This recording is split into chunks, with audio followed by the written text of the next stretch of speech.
E aí, fiz esse guia rápido de preguiçoso para preguiçoso, passando por cada um dos bosses da masmorra, mostrando como fazer a luta, onde eu errei e aonde você vai acertar e ser o orgulho do time. O primeiro boss é a dupla Viperis e Jararax. A grande mecânica aqui é que um dos bosses sempre fica imune a dano devido ao buff abençoado pela tempestade. Então preste atenção para trocar seus alvos. A habilidade Força Tempestuosa lança rajadas de vento que empurram os jogadores. Então se afaste do amiguinho e procure ficar com as costas voltadas para a parede, assim você não é lançado tão longe. Um jogador será marcado com um círculo, e esse jogador deve se aproximar para que o grupo divida o dano, ou seja, é um soak. Assim que o dano do soak passar, todos devem se afastar para não tomar o dano seguinte. 2 jogadores serão marcados com um debuff. Eles precisam ir para longe do grupo, pois ao expirar, o debuff deixa um vórtice que silencia quem é atingido pela área. Quando o escudo de imunidade trocar de boss, troque o alvo imediatamente. Quando o primeiro boss morrer, o outro entrará em um frenesi selvagem e passa a usar habilidades descontroladamente, então mate-o rápido. O segundo boss, Merecta, não perde tempo e já começa a luta com tudo usando mordida elétrica no tanque, que deve se defender com um CD nessa hora. A habilidade Nó de Cobras atordoa 2 jogadores do grupo. Quem for marcado deve se aproximar do boss, e os jogadores livres precisam usar a habilidade de controle de grupo para libertar os aliados. Depois de libertados, elimine os ADs que irão aparecer. O Cuspe Trovejante irá marcar 2 jogadores e vai criar poças elétricas sob seus pés a cada 1 segundo, então cuidado para não ficar em cima delas.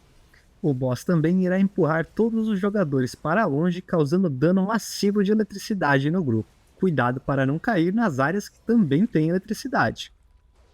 Na fase 2, Merecta vai se enterrar e invocar várias cobras menores que precisam ser interrompidas.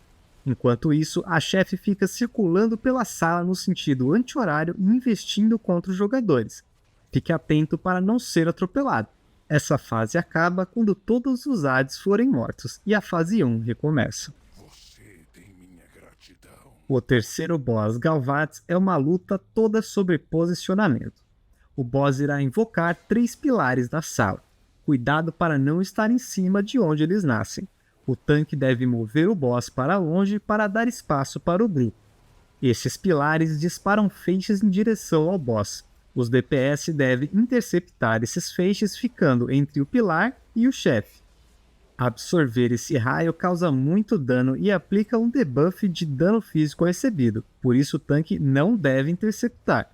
Se qualquer feixe encostar no boss, ele ganha energia. Ao chegar a 100 de energia, ele explode causando um dano massivo em todo o grupo e ganha um buff de dano. Quando os pilares somem, Galvatz conjura uma poça elétrica embaixo dele. Escolha bem a posição nessa luta, tanque, ela depende muito de você. E o último boss é o Avatar de Cetralis, e esse é um confronto único. O objetivo não é matar o boss, mas sim protegê-lo de ondas de inimigo e curá-lo até 100% de sua vida. O Guardião Corrompido lança golpe maculado no tanque, que deve usar defensivos para lidar com essa habilidade, já que ela causa muito dano e estaca. Ao morrer, esse mob explode empurrando o grupo e gera 3 orbes de vida corrompida. 3 jogadores, preferencialmente os DPS, precisam pegar essas orbes. Quem pegar recebe um debuff que reduz a cura recebida e aumenta o dano físico sofrido. Se a orbe não for pega a tempo, ela detona e causa um dano quase fatal no grupo. Então muita atenção DPS para as orbes. Outros mobs irão aparecer ao longo da luta. Interrompa o choque flamejante do bagateiro e elimine a profanadora de essência, que impede o boss de ser curado. Na fase 2, assim que a profanadora morrer, 6 atormentadores vão nascer e focar no healer. O tanque e os DPS precisam aplicar controle de grupo e juntar esses mobs. Cada AD derrotado cura o avatar. Aproveite esse momento para focar a sua cura no avatar healer. Quando uma nova profanadora surgir, a fase 1 irá recomeçar.